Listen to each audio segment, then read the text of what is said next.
ಅವ್ರು ನೋಡಿ ನನಗೆ ಎಂತ ಆಗಬೇಕಂತ ಇಲ್ಲ, ಕಣ್ಣಲ್ಲಿ ನೆತ್ತರಿಲ್ಲದವರು. ಅಂದರೆ ನಾನು ಯೂಟ್ಯೂಬ್ ಮಾಡೋದನ್ನು ಕೂಡ ಬಿಡಬೇಕು ಅಂತ ಒಂದು ಇದು.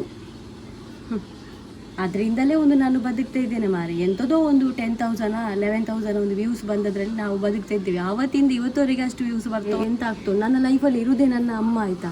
ನೀವು ಹಂಗೆ ಮಾಡ್ತೀನಿ ಅಂತ ಹೇಳ್ತೀಯಲ್ಲ ಮಾರಾಗಿ, ನನಗೆ ಇರುವುದೇ ನನ್ನ ಅಮ್ಮ. ಮತ್ತು ನಾನು ಎಂತ ಅಂತ ವೀಡಿಯೋ ಮಾಡಲಿ ಮಾರಾಗಿ, ಬೇರೆ ಯಾರನ್ನು ಕರೆದು ಮಾಡಲ? ನನ್ನ ಲೈಫಲ್ಲಿ ಎಂತ ಆಗ್ತುಂಟು ಅದನ್ನು ತೋರಿಸ್ತಾ ಇದ್ದೇನೆ. ಅಮ್ಮನ ಕರೆ ಓಣಿ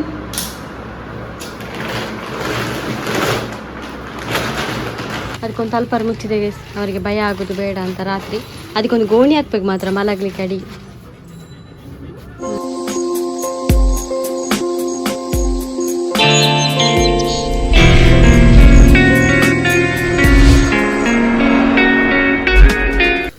ದೋಸೆ ಮಾಡ್ತಿದ್ದೇನೆ ಗೈಸ್, ದೋಸೆ ಮಾಡಿ ಉಂಟಲ್ಲ. Good morning guys, welcome back to my blog. Dosa ಮಾಡ್ತಿದ್ದೇನೆ. ದೋಸೆ ಮಾಡಿ ಒಂದೊಂದೇ ಬಿಸಿ ಬಿಸಿ ದೋಸೆ ಅಮ್ಮನಿಗೆ ಕೊಡ್ತಾ ಇದ್ದೇನೆ. ಅಂದರೆ ಬೆಚ್ಚ ತಿಂಡಿ ಅಂತೇಳಿ ಅವರು. ಇಲ್ಲ ನಾನು ಒಟ್ಟಿಗೆ ಕೊಂಡೋಗಿ ಕೊಡೋದು. ಈಗ 4 ಮಾಡಿದರೆ 4 ಮಾಡಿ ಕೊಡೋದು. ಹಾಗೆ ಈಗ ಬಿಸಿ ಬಿಸಿ ಮಾಡಿ ಕೊಂಡೋಗ್ತಾ ಇದ್ದೇನೆ. ಆವಾಗ ಒಂದು ತಿನ್ನಿಗೆ ಒಳ್ಳೇದಾಗ್ತದಲ್ಲ, ಬೆಚ್ಚ ಮತ್ತು ಬಿಸಿ ಬಿಸಿ ತಿಂದರೆ ಒಳ್ಳೇದಲ್ಲ ಉಪವಾಸ ನಮಗೆ. ಹಾಗೆ ಬಿಸಿ ಬಿಸಿ ಕೊಂಡು ಹೋಗ್ತವೆ ಅಲ್ಲಿ ತಿಂತಿದ್ದಾರೆ.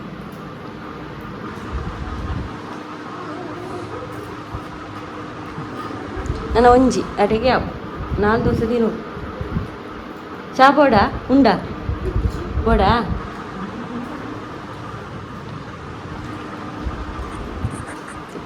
ಅದು ಚಿಂಚುಕುಮಾರಿಗ ಅಲ್ಲಿಸ್ತಿದ್ದಾನೆ. ಹಾಗೆ ಇವತ್ತೊಂದು ಸ್ವಲ್ಪ ಕೆಲಸ ಉಂಟು. ಇವತ್ತು ಕ್ಲಿನಿಕ್ಕಿಗೆ ಹೋಗ್ಲಿಕ್ಕೆ ಉಂಟು. ಈಗ ಅಂದರೆ 10:30 ಆಗ್ಬೋಡ, 10:30 ಬರೋದು. ಹೋಗುವ ಅಂತಿದ್ದೇನೆ. ಅವ್ರು ಮೊನ್ನೆ ಅಡ್ಮಿಟ್ ಮಾಡಲಿಕ್ಕೆ ಹೇಳಿದ್ದಾರೆ, ಗೊತ್ತಿರ್ಬೋದು ನನಗೆ.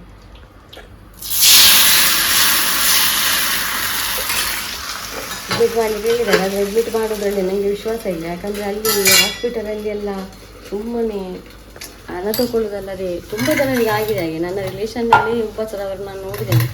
ಹಾಗಾಗಿ ಮನೆಯಲ್ಲೇ ಕೇರ್ ಮಾಡಿ, ಅವತ್ತು ತುಂಬ ಜೋರಾಗಿರೋ ಕೂಡ ನಾವು ಮನೆಯಲ್ಲೇ ಕೇರ್ ಮಾಡಿ ಡಾಕ್ಟ್ರನ್ನು ಮನೆಗೆ ಕರೆಸಿ ಅದೇ ಮಾಡಿ ನಾನು ನೋಡಿದ್ದೇನೆ.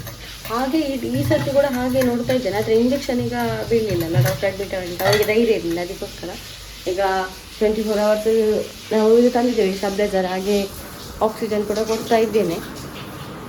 ನೆಬ್ಬು 3 ಹೊತ್ತು ಕೊಡ್ತಾ ಇದ್ದೇನೆ. ಗೊತ್ತುಂಟ, ನಿಜವಾಗಿ ನಾವು ನೆಬ್ಬು ಒಂದು ಟೈಮಲ್ಲಿ ಕೊಡ್ತಾ ಇದ್ದದ್ದು ಖಾಲಿ ಅವರು ಹುಷಾರಿರುವಾಗ. ಇವಾಗ ಬೆಳಗ್ಗೆ ಮಧ್ಯಾಹ್ನ ಸಾಯಂಕಾಲ ಕೂಡ ನೆಬ್ಬು ಕೊಡ್ತಾ ಇದ್ದೇನೆ. ಊಟ ಆದಮೇಲೆ ನೆಬ್ಬು ಕೊಡ್ತೇನೆ. ಹಾಗೆ 3 ಹೊತ್ತು ನೆಬ್ಬು, ಫುಲ್ ಡೇ ಗಡಿ 10 minutes ಬಿಟ್ಟು ಆಕ್ಸಿಜನ್ ಕೊಡ್ತಾ ಇದ್ದೇನೆ 2 ದಿನದಿಂದ. ನಿನ್ನೆಯಿಂದ ಆಕ್ಸಿಜನ್ ಫುಲ್ ರನ್ ಆಗ್ತಾ ಉಂಟು. ಮೊನ್ನೆ ಎಲ್ಲ ಆಫ್ ಆಗಿ ನಡೀತಾ ಇತ್ತಲ್ಲ. ಹಾಗೆ ಈಗ ಹೋಗಿ ಕ್ಲಿನಿಕಲ್ಲಿ ಮಾತಾಡಿ ಡಾಕ್ಟರ್ ಹತ್ರ ಇಂಜೆಕ್ಷನ್ ಏನಾದರೂ ಟ್ಯಾಬ್ಲೆಟ್ ಕೇಳಿ ತರಬೇಕು. ಅಮ್ಮನನ್ನು ಕೂಡ ಕರ್ಕೊಂಡು ಹೋಗ್ತೇನೆ. ಇನ್ನು ಚಿಂಚುವಿಗೆ ದೋಸೆ ಮಾಡಬೇಕು. ಇದಾದಮೇಲೆ ನಮ್ಮನಿಗೆ 4ನೇ ದೋಸೆ ತಿಂದರೆ ಒಳ್ಳೆಯದು. ಯಾಕಂದರೆ ಊಟ ಸ್ವಲ್ಪ ಮಾಡೋದು, ಊಟ ಮಾಡಲಿಕ್ಕೆ ಆಗೋದಿಲ್ಲ. ಅದಕ್ಕೆ ದೋಸೆ ಆದರೂ ತಿನ್ನಿ ಅಂತೇಳಿ. ಯಾವ ತಿನ್ನಿ 4 ದೋಸೆ. ಅದು ನೀರು ದೋಸೆಯಲ್ಲಿ ಎಂತ ಉಂಟು ನಿಖಿಲ ಮೈಪೆ ದೋಸೆ ದೀಪದಿಲ್ಲ.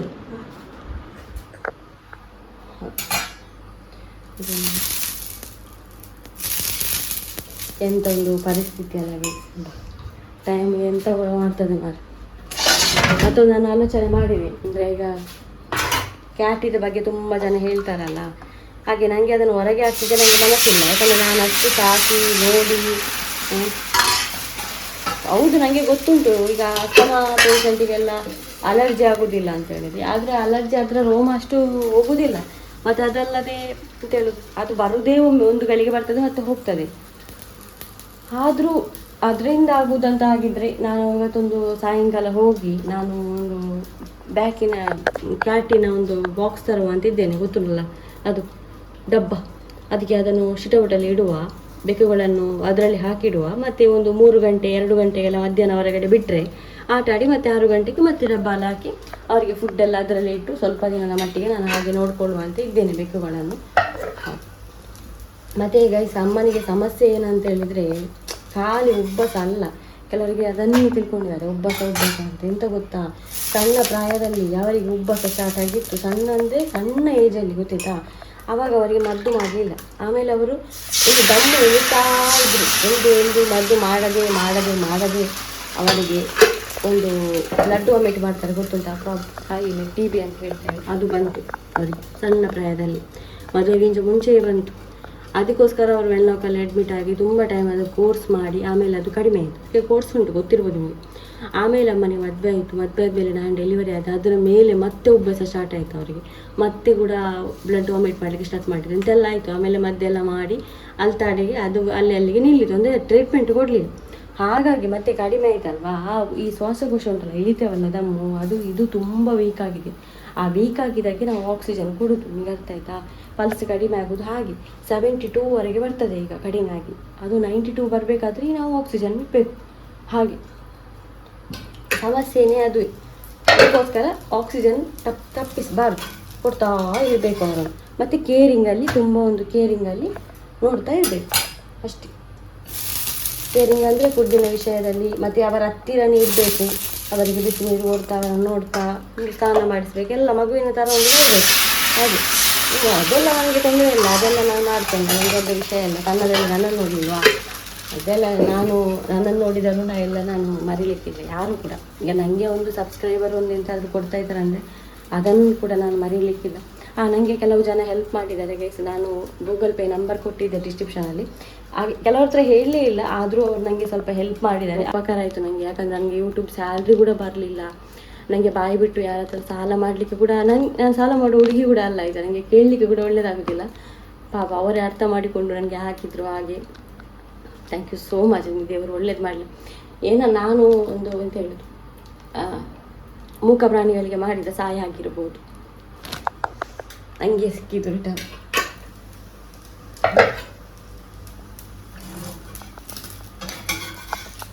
ಚಿಂಚುಗೆ ದೋಸೆ ಕೂಡ ಆಯಿತು. ತಿನ್ ಕಜಿಪೋರ ಕಜಿಪೋತು ಬದಿಯೇನಾ? ಹಾಂ ಚಾಂಬೆ ಸಹಾಯ ಮಾಡಿದವ್ರಿಗೆ ಥ್ಯಾಂಕ್ ಯು ಸೋ ಮಚ್. ಮತ್ತು ಯೂಟ್ಯೂಬಿದ್ದು ಸ್ಯಾಲ್ರಿ ಬರಲಿಲ್ಲ, ನಾನು ಹೋಗಿ ಕೇಳಿ ಬರಬೇಕು. ಪೇಮೆಂಟ್ ಕೂಡ ತುಂಬ ಡೌನ್ ಆಗಿದೆ, ಯಾಕಂದರೆ ವ್ಯೂಸ್ ಡೌನ್ ಆಗಿದೆಯಲ್ಲ. ಹಾಗೆ ಈಗ ಹೋಗಿ ಮಾತಾಡಿ ಬರಬೇಕು. ಅದು ಕೂಡ ಕೊಡಲಿಲ್ಲ, ಇದ್ದದನ್ನು ಕೂಡ, ಅಂದರೆ ಅದನ್ನೇ ನಂಬಿರೋದು ನಾನು, ಅದನ್ನು ಕೂಡ ಕೊಡಲಿಲ್ಲ. ಇಷ್ಟು ಹೋಗುವ, ಮತ್ತೆ ಹೋಗಿ ಮಾತಾಡಿ ಬರುವ. ಬ್ಯಾಂಕಲ್ಲಿ ಕೂಡ ಹೋಗಬೇಕು, ಅಮ್ಮನ ಕ್ಲಿನಿಕ್ಕಿಗೆ ಹೋಗಬೇಕು. ಮತ್ತೆ ಬಂದ ಮೇಲೆ ಮನೆ ಕ್ಲೀನ್ ಮಾಡ್ತಾನಂತೆ, ಚಿಂಟು ಮೇಲೆ ಇದ್ದಾನೆ. ಆಮೇಲೆ ನಾನು ಹೋಗಿ ಗೂಡು ಬರಬೇಕು. ಅಮ್ಮನನ್ನು ಕರ್ಕೊಂಡು ಹೋಗ್ಲಿಕ್ಕೆಲ್ಲ ಆಗಿದೆ. ನಾವು ಟ್ರಾವೆಲ್ ಎಲ್ಲ ಮಾಡಲಿಕ್ಕೆ ಗೈಸ್ ಈಗ ಚಹಾ ಕುಡಿತಿದ್ದೇನೆ. ಎಂತ ಗೊತ್ತಾ ಗೈಸ್, ನನಗೆ ಇನ್ಸ್ಟಾದಲ್ಲಿ ಒಂದು ಮೆಸೇಜ್ ಬಂದಿದೆ, ನನಗೆ ತುಂಬ ಹರ್ಟ್ ಆಯ್ತು ಅದನ್ನು ನೋಡಿ. ಯಾಕಂದರೆ ಈ ಟೈಮಲ್ಲಿ ಬಂದರೆ ಯಾರಿಗೂ ಹರ್ಟ್ ಆಗ್ತದೆ. ಅದು ಎಂತ ಗೊತ್ತಾ, ನಾನು ಈಗ ಚಹಾ ಕುಡಿತಿದ್ದೇನೆ ಆಯಿತಾ, 10 ಗಂಟೆ. ಈಗ ಕೆಲಸ ಆಗಲಿಲ್ಲ, ಅನ್ನ ಇಟ್ಟಿದ್ದೇನೆ, ಇನ್ನೂ ಕೂಡ ಪೆಂಡಿಂಗ್ ಎಲ್ಲ ಉಂಟು. ಅವಳ ಮೆಸೇಜ್ ಎಂತ ಗೊತ್ತುಂಟ, ಅದು ಫೇಕ್ ಅಕೌಂಟಾ ಎಂತ ಅಂತ ಗೊತ್ತಿಲ್ಲ. ಯಾಕಂದರೆ 0 ಒಂದು ಫೋಟೋ ಒಂದು ಕೂಡ ಇಲ್ಲ, ಮತ್ತು ಎಂತ ಹೇಳೋದು 0 ಪೋಸ್ಟ್ ಹಾಗೆಲ್ಲ ಉಂಟು. ಕಡಿಮೆ ಫಾಲೋವರ್ಸ್ ಇದ್ದರೂ ಇರ್ತಾರೆ ಕೆಲವರು. ಅದು ಎಂತ ಗೊತ್ತುಂಟ, ಮೆಸೇಜ್ ಎಂತ ಗೊತ್ತುಂಟ, ನಾನು ವ್ಯೂಸ್ ಮತ್ತು ಕಂಟೆಂಟ್ಗೋಸ್ಕರ ನನ್ನ ಅಮ್ಮನನ್ನು ಮಂಗೆ ಮಾಡ್ತಿದ್ದೇನೆ ಅಂತ ಹೇಳಿದೆ ಕಮೆಂಟ್. ಅವಳು ಮೆಸೇಜ್ ಮಾಡೋದು ಹಾಗಂತ ಹೇಳಿದರೆ, ಹಾಗಾದರೆ ನಾನು 4 ಇಯರ್ಸಿಂದ ಲಾಗಿಂಗ್ ಮಾಡ್ತಾಯಿದ್ದೀನಿ. ನನ್ನ ಲೈಫಲ್ಲಿ ಕಂಟೆಂಟ್ ಇರದಿರಲಿ, ಕಂಟೆಂಟ್ ಇರಲಿ, ಎಂಥದೋ ಒಂದು ಲೈಫಲ್ಲಿ ನಡೀತಾ ಉಂಟು, ಅದನ್ನು ಯೂಟ್ಯೂಬಲ್ಲಿ ಹಾಕ್ತಾಯಿದ್ದೀನಿ. ಆಗ ಕೂಡ ಇಷ್ಟೇ ವ್ಯೂಸ್ ಬರ್ತಾಯಿತ್ತು, ಈಗ ಕೂಡ ನನಗೆ ಅಷ್ಟೇ ವ್ಯೂಸ್ ಬರ್ತಾ ಉಂಟು. ತಾಯಿ ನೀನು ವಿಡಿಯೋ ನೋಡ್ತಾ ಇದ್ರಿ. ಅವಳ ಹೆಸರು ನನಗೆ ಹೇಳಲಿಕ್ಕೆ ಕೂಡ ಬೇಡ ಆಯಿತಾ. ಎಂಥದೋ ಒಂದು MK ಅಂತ ಉಂಟು, ಇರಲಿ ಸಾಯಿಲಿ. ಅದು ಆ ಒಂದು ಕಣ್ಣಲ್ಲಿ ರಕ್ತ ಇಲ್ಲದಾಗೆ ಇದು ಮಾಡ್ತಾರಲ್ಲ, ಅದು ಈ ಟೈಮಲ್ಲಿ ಮಾರೆ. ಅದು ಕೂಡ ಹಾಗಾದರೆ ನಾನು ವ್ಯೂಸ್ಗೋಸ್ಕರ ಇದಕ್ಕಿಂತ ಜಾಸ್ತಿ ಎಂಥದೋ ಮಾಡ್ಬೋದಿತ್ತಲ್ಲ ನನಗೆ. ಹಾಗಾದರೆ ನಾನು ಬೆಳಗ್ಗೆದ್ದು ನನ್ನ ಅಮ್ಮನ ಹತ್ರ ಹೇಳುದಾ, ಅಮ್ಮ ಇನ್ನೇ ಕಂಟೆಂಟ್ ಉಂಟು, ಹುಷಾರಿಜ್ಜಿ ಜಪ್ಪುಲಿ. ಹಾಗೆ ಅವರು ಹುಷಾರಿಲ್ಲ ಅಂತ ಮಲಗಿ ನಾಟಕ ಮಾಡೋದು. ಆಮೇಲೆ ನಾನು ಇವರ ಹತ್ರ ಹೇಳೋದು, ರಿಕ್ಷಾದವರ ಹತ್ರ, ಒಮ್ಮೆ ಬನ್ನಿ ನಮಗೆ ಕಂಟೆಂಟ್ ಉಂಟು, ಮಾಡಲಿಕ್ಕೆ ಉಂಟು, ನೀವು ಕ್ಲಿನಿಕ್ಕಿಗೆ ಮುಟ್ಟಿಸಿ ಅಂತ. ಹಾಗೆ ಅವರು ಬರ್ತಾರೆ ರಿಕ್ಷಾದವರು. ಆಮೇಲೆ ನಮಗೆ ಅಲ್ಲಿ ಕ್ಲಿನಿಕ್ ಹೋಗ್ತೇವಲ್ಲ, ಅಲ್ಲಿ ಹೋಗಿ ಡಾಕ್ಟ್ರ್ ಹತ್ರ ಹೇಳೋದು ನಾನು, ಸುಮ್ಮನೆ ನೀವು ಸೂಜಿ ಕುತ್ತಿ ಒಮ್ಮೆ, ನಾನು ಕಂಟೆಂಟಿಗೆ ಒಂದು ವೀಡಿಯೋ ಮಾಡ್ತೇನೆ ಮತ್ತೆ ವಿಡಿ ಅಂತ. ಹಾಗೆಲ್ಲ ನನಗೆ ಅಂದರೆ ಫುಲ್ಲು ಡಿಪ್ರೆಸ್ ಆಗಿದೆ ನನಗೆ ಸಹ. ಮನೆಯಲ್ಲಿ ಟೆನ್ಷನ್, ಹೆಲ್ತ್ ಸರಿ ಇಲ್ಲ, ಬೆಕ್ಕು ಸತ್ತೋಯ್ತು, ಎಂತೆಲ್ಲ ಆಗ್ತಾ ಉಂಟು. ಅಲ್ಲದೆ ಇಂಥ ಒಂದು ಮಾರಿಗಳು ಬಂದು ಈ ರೀತಿ ಒಂದು ಮೆಸೇಜ್ ಮಾಡುವಾಗ ವ್ಯೂಸ್ಗೋಸ್ಕರ ನಾನು ಮೊದಲು ಕೂಡ ಇಷ್ಟೇ ವ್ಯೂಸ್ ಬರ್ತಾ ಇದ್ದದ್ದು ನನಗೆ, ಈಗ ಕೂಡ ಅಷ್ಟೇ ವ್ಯೂಸ್ ಬರ್ತಾ ಇರೋದು, ಜಾಸ್ತಿ ಏನು ಬರ್ತಾ ಇಲ್ಲ. ನೀವು ನೋಡಬೇಡಿ ಗೊತ್ತಾಯ್ತಾ, ನಾನು ಡ್ರಾಮಾ ಮಾಡೋದಾದ್ರೆ ನೀವು ನೋಡಬೇಡಿ. ಯಾರು ಹೇಳಿದರು ನೋಡಿ ಅಂತ, ನೋಡುವವರು ಪಾಪ ನಂಗೆ ಅವರು ಕೂಡ ಅಪ್ಪ ಅಮ್ಮನನ್ನು ಸಾಕಿ ಕಷ್ಟಪಟ್ಟವರು ತುಂಬ ಜನ ಇದ್ದಾರೆ, ಅವರು ನೋಡ್ತಾರೆ ಆಯಿತಾ. ನಿಮ್ಮಂಥವ್ರು ನೋಡಿ ನನಗೆ ಎಂತ ಆಗಬೇಕಂತಿಲ್ಲ, ಕಣ್ಣಲ್ಲಿ ನೆತ್ತರಿಲ್ಲದವರು. ಅಂದರೆ ನಾನು ಯೂಟ್ಯೂಬ್ ಮಾಡೋದನ್ನು ಕೂಡ ಬಿಡಬೇಕು ಅಂತ ಒಂದು ಇದು, ಅದರಿಂದಲೇ ಒಂದು ನಾನು ಬದುಕ್ತಾ ಇದ್ದೇನೆ ಮಾರಿ. ಎಂಥದೋ ಒಂದು 10,000 11,000 ಒಂದು ವ್ಯೂಸ್ ಬಂದದ್ರಲ್ಲಿ ನಾವು ಬದುಕ್ತಾ ಇದ್ದೇವೆ. ಆವತ್ತಿಂದ ಇವತ್ತವರೆಗೆ ಅಷ್ಟು ವ್ಯೂಸ್ ಬರ್ತಾ ಉಂಟು. ಒಂದು ವೇಳೆ ಲಕ್ಷಗಟ್ಟಲೆ ವ್ಯೂಸ್ ಬಂದರೆ ಎಂತ ಹೇಳುವರಲ್ಲ, ನೀವು ನಾಟಕ ಮಾಡ್ತೀರಂತ ಹೇಳುವರಲ್ಲ. ಎಂತ ಇಲ್ಲ, ಡೈಲಿ ಲೈಫಲ್ಲಿ ಪಾಪ ಅಮ್ಮನೇ ಎಂತ ಆಗ್ತದೆ. ನನ್ನ ಲೈಫಲ್ಲಿ ಇರುವುದೇ ನನ್ನ ಅಮ್ಮ ಆಯಿತಾ. ನೀವು ಹಂಗೆ ಮಾಡ್ತೀನಿ ಅಂತ ಹೇಳ್ತೀಯಲ್ಲ ಮರಗಿ, ನನಗೆ ಇರುವುದೇ ನನ್ನ ಅಮ್ಮ. ಮತ್ತು ನಾನು ಎಂತ ಅಂತ ವೀಡಿಯೋ ಮಾಡಲಿ ಮರಗಿ, ಬೇರೆ ಯಾರನ್ನು ಕರೆದು ಮಾಡಲ. ನನ್ನ ಲೈಫಲ್ಲಿ ಎಂತ ಆಗ್ತುಂಟು ಅದನ್ನು ತೋರಿಸ್ತಾ ಇದ್ದೇನೆ ಅಷ್ಟೇ. ಅದು ಕೂಡ ನೋಡಲಿಕ್ಕಾಗತ್ತಿದ್ರೆ ನೋಡಬೇಡ ಆಯಿತಾ. ಇದೆಲ್ಲ ನನಗೆ ಒಟ್ಟರಷ್ಟು ನೋವಾಗೋ ಥರ. ದಯವಿಟ್ಟು ನೀವು ಅಂಥವರು ನನ್ನ ವೀಡಿಯೋನ ನೋಡಬೇಡಿ ಮಾರೆ. ಅಲ್ಲಿ ಬಂದು ಮೆಸೇಜ್ ಮಾಡೋರು ಎಂತೆಲ್ಲ ಇದ್ದಾನೆ ಗೈಸ್ ಗೊತ್ತಾಯ್ತಾ. ನಾವು ತಿಳ್ಕೊಳ್ಳೋದು ಎಲ್ಲ ಒಳ್ಳೆಯವರು ಅಂತ. ಒಬ್ಬೊಬ್ಬ ಒಂದೊಂದು ಇದ್ದಾವೆ ಮಾರೆ. ಗೊತ್ತಾಗ್ತಾ ಬಂತು ಗೈಸ್, 10 ಗಂಟೆ ಆಗ್ತು. ಇವಾಗ ಹೋಗಬೇಕು ನಾವು ಕ್ಲಿನಿಕ್ಕಿಗೆ. ಹೋಗು. ಫುಲ್ ಅಪ್ಸೆಟ್ ಆಯ್ತು ನನಗೆ. ಇಲ್ಲಿ ಅವಳು ಎದುರು ಸಿಕ್ಕಬೇಕಿತ್ತು ನಂದು. ಒಂದು ದಿನ ಉಂಟಲ್ಲ, 2 ದಿನ ಇಲ್ಲಿ ಕೂರಿಸಿ ತೋರಿಸ್ತಾ ಇದ್ದೆ ಎಂಥ ನಾಟಕ, ಎಂಥ ಮಂಗೆ ಮಾಡೋದು ಅಂತ. ಆವಾಗ ಗೊತ್ತಾಗ್ತಿತ್ತು ಅವಳು. ನನಗೆ ಯಾರು ಇಲ್ಲ ಮರದಿ ನನ್ನ ಇಲ್ಲಿ ಎಂತ ಹೇಳೋದು, ನೋಡಲಿಕ್ಕೆ ಕೊಡಲಿಕ್ಕೆ ಎಲ್ಲ ಆಯಿತಾ. ನಾನು ವೀಡಿಯೋ ಮಾಡಿಯೇ ನಂದು ಹೊಟ್ಟೆ ತುಂಬಿಸೋದು, ನನ್ನ ಅಮ್ಮನನ್ನು ನೋಡೋದೆಲ್ಲ ವೀಡಿಯೋ ಮಾಡಿಯೇ ನಾನು ಸಾಕೋದು. ಪರವಾಗಿಲ್ಲ, ನನಗೆ ಆ ವಿಷಯದಲ್ಲಿ ಪ್ರೌಡ್ ಉಂಟು. ನಾನು ಕೆಲಸ ಎಲ್ಲಿಗೂ ಹೋಗದಿದ್ರು ನನ್ನ ಅಮ್ಮನನ್ನು ನಾನು ಚಂದ ಮಾಡಿ ನೋಡ್ತಾ ಇದ್ದೇನಂತೇಳಿ ನಾನು ಕದೀತಾ ಇಲ್ಲ ಎಲ್ಲಿ ಕೂಡ.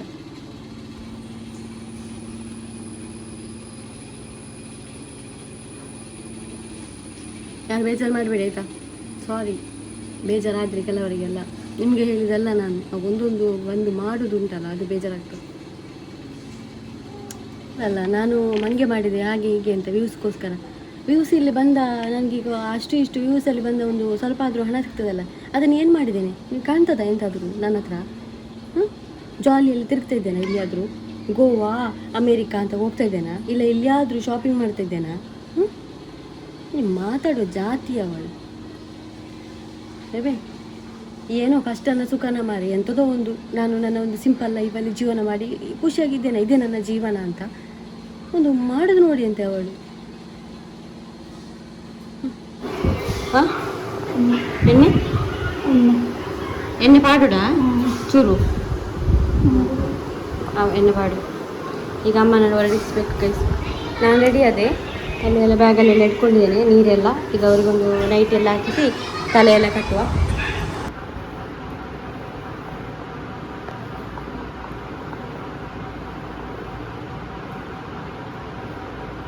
ಅಮ್ಮನ ಕರೆ ಎಲ್ಲ ಸುಡಿಯಾ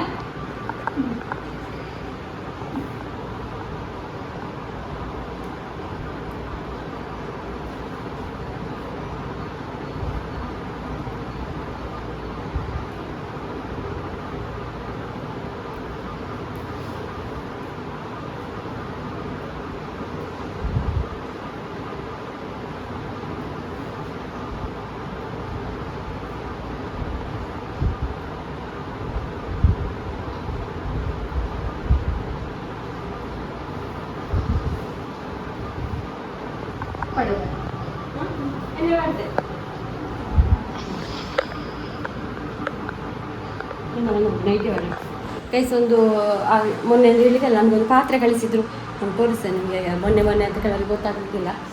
ಮೊನ್ನೆ ನಮಗೆ ಒಂದು ಸಬ್ಸ್ಕ್ರೈಬರ್ ಒಂದು ಇದು ಕಳಿಸಿದ್ರು. ಈಗ ಇಲ್ಲಿಟ್ಟಿದ್ದೇನೆ ಮತ್ತು ಅಲ್ಲಿಟ್ಟಿದ್ದೇನೆ, ಗೊತ್ತಿರ್ಬೋದು ನಿಮಗೆ, ನಾನು ತೋರಿಸಿದೆ.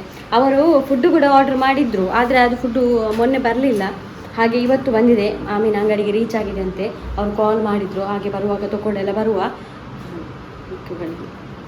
ಮಿಕ್ಸ್ ಮಾಡಿ ಹಾಕ್ಬೋದು, ಮೊನ್ನೆ ಫುಡ್ಡು ಮತ್ತು ಇವತ್ತಿನ ಫುಡ್ಡು. ಪಾಪ ನೋಡಿ ಅಂತೆ, ಆ ಒಂದು ಒಟ್ರಾಶಿ ಮಾತಾಡುವ ಜನಗಳ ನಡುವೆ ಒಳ್ಳೆಯವರು ಇದ್ದಾರೆ. ನನಗೆ ಎಷ್ಟು ಹೆಲ್ಪ್ ಮಾಡಿದರು, ಫುಡ್ಡಿಗಾಗಿರ್ಬೋದು, ಈಗ ಮೆಡಿಸಿನ್ಗೆ ಆಗಿರ್ಬೋದು. ಹಾಗೆ ಅಂತ ಜನಗಳು ಅಲ್ಲ, ಒಳ್ಳೆಯವರಿದ್ದಾರೆ ಕೆಟ್ಟವರಿದ್ದಾರೆ. ನಾವು ನಮಗೆ ಯಾರು ಬೇಕೋ ಅದ್ರ ಜೊತೆಗೆ ಹೋಗ್ತಾ ಇರಬೇಕು. 700 ಹೇಳ್ತಾರಲ್ಲ. ಅಮ್ಮ ವಾಶ್ರೂಮ್ಗೆಲ್ಲ ಹೋಗಿ ಬಂದರು. ಒಂಚೂರು ದಿಕ್ಕ ಅಂದ ಮಕ್ಕ ಬಿದ್ದಾಡ. ವಾಶ್ರೂಮಿಗೆ ಹೋದ ಕೂಡಲೇ ಜೋರಾಗ್ತದೆ, ಯಾಕಂದರೆ ಅವರಿಗೆ ನಡಿಬಾರ್ದು ಗೊತ್ತಾಯ್ತಾ. ಅವರಾದಷ್ಟು ಒಂದು ರೆಸ್ಟ್ ಮಾಡಬೇಕು. ಡಾಕ್ಟ್ರು ಕೂಡ ಅದನ್ನೇ ಹೇಳೋದು. ಕನ್ಸಲು ಆಗೋದು.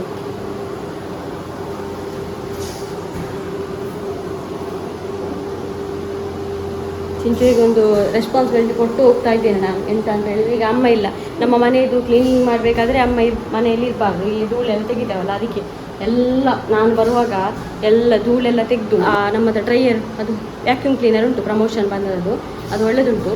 ಅದರಲ್ಲೆಲ್ಲ ಇದನ್ನೆಲ್ಲ ತೆಗೆದು ಸ್ವಲ್ಪ ಎಲ್ಲ ಕ್ಲೀನ್ ಮಾಡಿ ಇಡ್ಲಿಕ್ಕೆ ಹೇಳಿದ್ದೇನೆ. ಹಾಗೆ ಅವನು ಮಾಡ್ತಾನೆ ನಾನು ಬರುವಾಗ. ಮತ್ತು ಬೆಕ್ಕಿಗೆ ನೋಡುವ ಸಾಯಂಕಾಲ ಒಂದು ಎಂತಾದರೂ ಮಾಡುವ, ಗೂಡೆಲ್ಲ ತಂದು ಒಂದು ವ್ಯವಸ್ಥೆ ಮಾಡುವ ಅದಕ್ಕೆ. ಹಾಗೆ ಈಗ ಇಲ್ಲೆಲ್ಲ ಮಲ್ಕೊಂಡಿದ್ದಾರೆ. ಈಗ ಇಲ್ಲಿ ಒಬ್ಬ, ಆಗ ವಿಂಡೋದಲ್ಲಿ ಒಬ್ಬ. ನಾನು ರಿಕ್ಷಕ್ಕೆಲ್ಲ ಕಾಲ್ ಮಾಡ್ತೇನೆ, ಹೋಗುವ.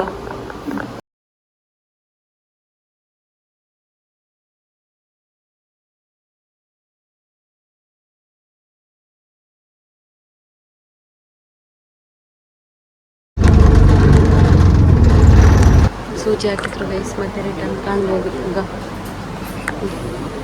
ಇಂಜೆಕ್ಷನ್ 1 ಟೈಮ್ ಕೊಡ್ತೇನೆ ಅಂತ ಹೇಳಿದ್ರು. ಮತ್ತೆ ನೋಡು, ಟ್ಯಾಬ್ಲೆಟ್ ಅಂತ ಕೇಳಿದ, ಟ್ಯಾಬ್ಲೆಟ್ ಕೊಡಿ ಅಂತ.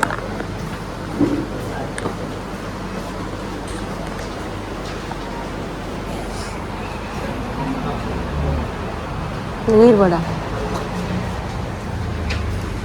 ಇವಾಗ ನನಗೆ ನಮ್ಮ ಪಲ್ಸ್ ತೋರಿಸ್ತೇನೆ ಎಷ್ಟು ಉಂಟು ಅಂತ.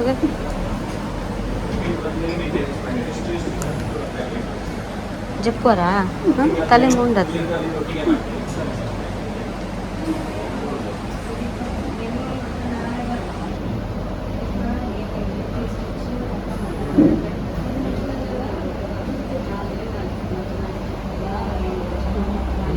ಪಲ್ಸ್ ಆಕ್ಸಿಜನ್ ಇಟ್ಟಿದಲ್ಲ ಹಾಗೆ.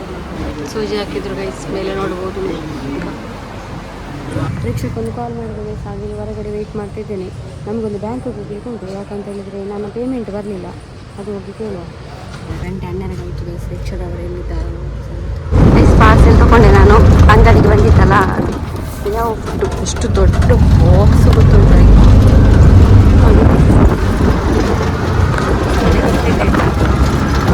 ನಾವು ಹಾಸ್ಪಿಟಲಿಂದ ಮನೆಗೆ ಬಂದು ಬೇಗ ಒಂದು ಊಟವೇ ಮಾಡಿದ್ದೆ, ಯಾಕಂದರೆ ಬರುವಾಗಲೇ 12:30 ಆಗಿತ್ತು ಆಯಿತಾ. ಬ್ಯಾಂಕಿಗೆ ಹೋದೆ. ಬ್ಯಾಂಕಿಗೆ ಹೋಗುವಾಗ ನಾನು ಯಾವಾಗಲೂ ಅಂದರೆ ಸ್ಯಾಲ್ರಿ ಎಲ್ಲ ಒಂದು ಇದು ಮಾಡ್ತಿದ್ರಲ್ಲ, ಅವರಿಲ್ಲ, ರಿಟೈರ್ಡ್ ಅಲ್ಲ, ಟ್ರಾನ್ಸ್ಫರ್ ಆಗಿದೆ ನನಗೆ. ಹಾಗೆ ಬೇರೆ ಒಬ್ಬರಿದ್ದರು, ಅವರ ಹತ್ರ ಮಾತಾಡಿದೆ. 2 ಡೇಸಲ್ಲಿ ಸ್ಯಾಲ್ರಿ ಆಗ್ತದೆ ಅಂತ ಹೇಳಿದರು. ಇನ್ನು ಊಟ ಎಲ್ಲ ಆಯ್ತು ಅಮ್ಮ, ಈಗ ಒಂದು ಟ್ಯಾಬ್ಲೆಟ್ ಕೊಡುವ, ಮತ್ತು ಈಗ ಟ್ಯಾಬ್ಲೆಟ್ ಕೊಟ್ಟಾದ್ಮೇಲೆ ಅದನ್ನು ಅನ್ಬಾಕ್ಸಿಂಗ್ ಎಲ್ಲ ಮಾಡುವ.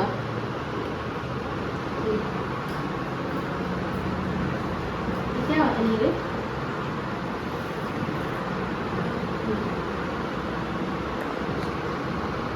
ಟ್ಯಾಬ್ಲೆಟ್ ಕೊಟ್ಟಿದ್ದಾರೆ, 5 ದಿವಸ ಕೊಟ್ಟಿದ್ದಾರೆ. ಇದು ಬೇಕಿದ್ರೆ ನಾಳೆ ಇಂಜೆಕ್ಷನ್ಗೆ ಹೋಗ್ಲಿಕ್ಕೆ ಉಂಟು. ನಾವು ಇವಾಗ ಅನ್ಬಾಕ್ಸಿಂಗ್ ಮಾಡುವ ಗೈಸ್. ನೋಡಿ ಇಷ್ಟು ದೊಡ್ಡ ಬಾಕ್ಸ್ ಕೊಟ್ಟಿದ್ದಾರೆ ಆಯ್ತಾ. Thank you so much. Video ನೋಡ್ತಾ ಇದ್ರೆ ಅವರೇ ಹೇಳಿದ್ದಾರೆ ನನ್ನ ಹೆಸರು ಬಿಡೋದು ಬೇಡ ಅಂತೇಳಿ. ಮೊನ್ನೆ ಇದು ಪಾತ್ರೆ ಕಳಿಸಿದ್ರಲ್ಲ, ಅವರೇ ಕಳಿಸಿದ್ದು. ಹಾಗೆ thank you so much. Video ನೋಡ್ತಾ ಇದ್ರೆ ನಿಮಗೆ ದೇವರು ತುಂಬ ಬ್ಲೆಸ್ಸಿಂಗ್ಸ್ ಕೊಡಲಿ, ಒಳ್ಳೇದು ಮಾಡಿ. ಓಪನ್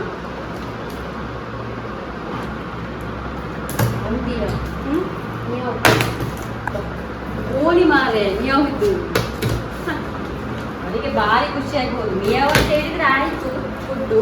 ಓ ರಾಮ ಓಣಿ.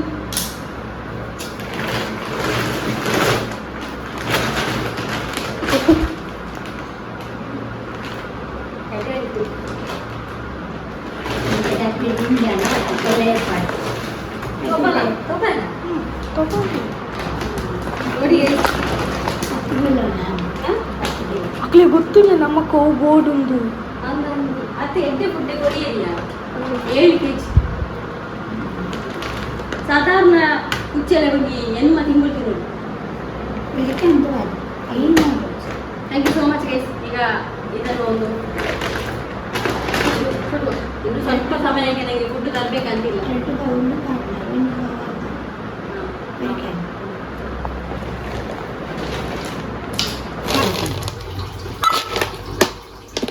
ಸ್ವಲ್ಪ ಕ್ಲೀನ್ ಮಾಡಿದೆ. ಅನ್ವಾಂಟೆಡ್ ಎಂತೆಲ್ಲ ವಸ್ತಿತ್ತು, ಬಾಕ್ಸ್ ಅದು ಇದು ಎಲ್ಲ ತೆಗೆದು ಬಿಸಾಡಿದೆ. ಅವರು ಬಿಡೋದಿಲ್ಲ, ಅದಕ್ಕೆ ನಾನು ತೆಗೆದದ್ದು. ಬೆವರಿಲ್ಲ, ಲೋಕ ಇಲ್ಲ. ಈಗ ಒಂದು ಸೋಫಾ ಇರ್ತದ, ಅದನ್ನು ಕೂಡ ತೆಗೆದದ್ದು. ಯಾಕಂದರೆ ಆ ಸೋಫಾದಲ್ಲಿ ತುಂಬ ಡಸ್ಟ್ ಹಿಡಿದಿತ್ತು. ಅದೊಂದು ಓಲ್ಡು, ಅದಕ್ಕೋಸ್ಕರ ನಾನು ಹೊರಗಡೆ ಇಟ್ಟದ್ದು. ಈ ಟೇಬಲ್ ಮಾತ್ರ ಇಲ್ಲಿ ಇಟ್ಟಿದ್ದೀನಿ, ಇಲ್ಲಿ ಆಕ್ಸಿಜನ್ ತೊಗೊಳ್ಳಿಕ್ಕೆ ಅಮ್ಮನಿಗೆ ಅಷ್ಟೇ. ಇಲ್ಲಿ ನಾನು ಪ್ರಮೋಷನ್ ಕೂಡ ಇಲ್ಲೇ ಮಾಡ್ಬೋದು ಕೂತ್ಕೊಂಡು. ಎಕೋ ಕೂಡ ಆಗ್ತಾ ಉಂಟು ನೋಡಿ, ಇಲ್ಲಿ ಎಂತ ಇಲ್ಲಲ್ಲ, ಖಾಲಿ ರೂಮಲ್ಲಿ ಎಕೋ ಹೊಡಿತಾ ಉಂಟು. ಇಲ್ಲಿ ನೋಡಿ ಸೋಫಾಕ್ಕೆ ಬಟ್ಟೆ ಹಾಕಿದೆ, ಮತ್ತು ಅಲ್ಲಿ ಎಲ್ಲ ಕ್ಲೀನ್ ಮಾಡಿದೆ. ಲೆಕ್ಕದ ವಸ್ತು ಮಾತ್ರ ಇಟ್ಟದ್ದು. ಮತ್ತು ವಿಂಡೋ ಕೂಡ ಸ್ವಲ್ಪ ಓಪನ್ ಮಾಡಿದೆ, ಆಕ್ಸಿಜನ್ಗೆ ಸ್ವಲ್ಪ ಮಿಷಿನಿಗೆ ಗಾಳಿ ಬೀಳ್ತಾ ಇರಲಿ ಅಂತ. ಅವರಿಗೆ ಲೋಕ ಇಲ್ಲ ಆಯಿತಾ. ಮತ್ತು ತಲ್ಪರ್ ಕಟ್ಟಲಿಕ್ಕೆ ಮಾವ ಬರ್ತಾರಿಲ್ಲ ಗೊತ್ತಿಲ್ಲ, ಬಂದರೆ ತುಂಬ ಒಳ್ಳೇದಿತ್ತು. ಇಲ್ಲಾಂದರೆ ನಾನು ಮತ್ತು ಚಿಂಚು ಸೇರಿ ಅದ್ರ ಗೊತ್ತು ಮಾಡಬೇಕು, ಅದನ್ನು ನೋಡ್ಲಿಕ್ಕೆ ಆಗುತ್ತೆ ನನಗೆ ಹೊರಗಡೆ. ಹಾಗೆ ನನಗೆ ಒಂದು ಆಗೋದು ನೆನಪಾಯಿತು ಬೇಸ, ಒಂದು ಬ್ಯಾಡ್ ಒಂದು ಮೆಸೇಜ್ ಹಾಕಿದ್ರಲ್ಲ ಕಂಟೆಂಟಿಗೋಸ್ಕರ ಇದೆಲ್ಲ ಮಾಡ್ತಾರಂತ. ನನ್ನ ಅಮ್ಮ ಏನಾದರೂ ಆರೋಗ್ಯದಲ್ಲಿ ಇರ್ತಾ ಇದ್ದರೆ ನಾನು ಮತ್ತು ನನ್ನ ಅಮ್ಮ ಎಷ್ಟು ಹ್ಯಾಪಿಯಾಗಿ ಎಲ್ಲಿ ತಿರುಗ್ತಾ ಇದ್ವಲ್ಲ, ಅದೊಂದು ಕಂಟೆಂಟೇ ಬೇರೆ ಇತ್ತು ಮಾರಿ. ಇದೊಂದು ನನ್ನ ಲೈಫಾ. ಯಾವಾಗ ನೋಡಿದ್ರು ಕ್ಲಿನಿಕ್ಕಿಂದ ಮನೆಯಿಂದ ನನಗೆ ಬೇಸರ ಆಗಿ ಹೋಗಿದೆ. ಅದೊಂದು ಕಂಟೆಂಟ ಅಂತೇಳಿ ಪಾಪ ನನಗೆ ಒಂದು ಸಪೋರ್ಟ್ ಮಾಡ್ತಾರೆ ಜನಗಳು ಅಷ್ಟೇ. ಅದೊಂದು ಕಂಟೆಂಟ ನಾನು ಕೊಡೋದು. ನನ್ನ ಅಮ್ಮನ ಜೊತೆ ಎಲ್ಲಿಗಾದರೂ ನಾನು ಟ್ರಿಪ್ಪಿಗೆ ಕರ್ಕೊಂಡು ಹೋಗೋದು, ಟೂರಿಗೆ, ಒಳ್ಳೊಳ್ಳೆ ಹೋಟೆಲಿಗೆ, ಅದೆಲ್ಲ ಕಂಟೆಂಟ್. ಅದೆಲ್ಲ ನನ್ನ ಡ್ರೀಮ್ ಗೊತ್ತುಂಟ, ಆದರೆ ಅದು ಸಾಧ್ಯನೇ ಇಲ್ಲ. ಇದನ್ನು ಕೂಡ ಒಂದು ಕಂಟೆಂಟ್ ಅಂತ ಹೇಳ್ತಾರಲ್ಲ, ಇಲ್ಲಿ ಬಿಡಿ, ಇದು ನಮ್ಮ ಜೀವನ ಆಯಿತಾ, ಕಂಟೆಂಟ್ ಅಲ್ಲ. ಗೈಸ್ ಏಣಿ ತೊಗೊಂಡು ಬಂದ, ಹಾಗೆ ನಾವು ಕಟ್ಟುವ ಆಯಿತಾ. ಮಾವ ಇವತ್ತು ಕೂಡ ಬ್ಯುಸಿ ಇದ್ದಾರಂತೆ, ಏನು ಮಾಡ್ತಿದ್ದಾರಂತೆ. ನಾವು ಕಟ್ಟುವ, ಇನ್ನು ಸುಮ್ಮನೆ ನನಗೆ ಇದನ್ನು ಇಟ್ಕೊಂಡು ಎಷ್ಟು ದಿನ ಅಂತೇಳಿ ಅಲ್ಲ. ಹಾಗೆ ಚಿಂಚು ಮತ್ತು ನಾನು ಸೇರಿ ಕಟ್ಟುವ, ಎಷ್ಟಾಗ್ತದೆ ಅಷ್ಟು ಕಟ್ಟುವ. ಆಮೇಲೆ ನೋಡುವ, ದೊಡ್ಡವರಿದ್ದರೆ ಸ್ವಲ್ಪ ಹೈಟಾಗಿ ಕಟ್ಲಿಕ್ಕೆ ಆಗ್ತದೆ ಅಂತೇಳಿ ನಾನು ಇದು ಮಾಡೋದು. ಇಲ್ಲಾಂದರೆ ನಮ್ಮದು ಹೀಗೆ ಇರ್ತದೆ, ಈಗ ಇಲ್ಲಿ ಹೀಗೆ ಒಂದು ಡೌನ್ ಆಗಿರ್ತದೆ. ಗೈಸ್ ಬುಲ್ಲನ ಸಮಾಧಿ ನೋಡ್ಬೋದು ನೀವು. ಡೈಲಿ ಹೂ ಇಡ್ತೇನೆ ಆಯಿತಾ, ನಾನು ಒಂದೊಂದು ಹೂ ಇಡ್ತೇನೆ. ಕಟ್ಟಕ ಬಲ್ಲ, ನಾನು ಇನ್ನು ಎಲ್ಲ ಆದಮೇಲೆ ಸಿಗ್ತೇನೆ ಆಯಿತಾ. ಇದೆಲ್ಲ ಒಂದು ಮಾಡುವ ಪರಪ ಗೈಸ್. ಕಟ್ಟಲಿಲ್ಲ ಆಯಿತಾ, ಎಂತಂದರೆ ಅದನ್ನು ಸ್ವಲ್ಪ ನಾವು ಕಟ್ಟುವಾಗಲೇ ಅದು ಅರ್ಧ, ಮತ್ತು ಈಗ ಕಟ್ಟಿ ಕೂಡ ಪ್ರಯೋಜನ ಇಲ್ಲ. ಅರ್ಧ ಹೋದ್ಮೇಲೆ ಇನ್ನು ಇಲ್ಲಿ ತೆಂಗಿನಕಾಯಿ ಬೀಳುವಾಗ ಅದು ಉಳಿಲಿಕ್ಕೆ ಉಂಟ. ಅದಕ್ಕೆ ಈಗ ಹೊಸತೆ ತರುವ ಅಂತ ಹಾಗೆ ಕಟ್ಟುವ ಅಂತೇಳಿ ಅದಕ್ಕೆ ಅಲ್ಲಿಟ್ಟೆ, ಇನ್ನೆಲ್ಲ ಅಲ್ಲಿಟ್ಟೆಗ. ಸ್ವಲ್ಪ ಮಳೆ ಬರಲಿಕ್ಕಿಲ್ಲ ಅಂತ ಡೌಟ್ ನನಗೆ. ಮಳೆ ಬಂದರೆ ವಾಪಸ್ ಹಂಗೆ ಇರ್ತಾರೆ ಇವತ್ತು.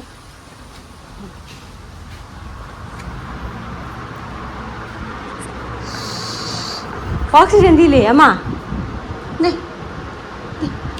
ಒಕ್ಕಡೆಗಳು ಒಂದು ಪೊಡಿಸಿದ್ದು ಇದ್ಕೊಳ್ಳಿ.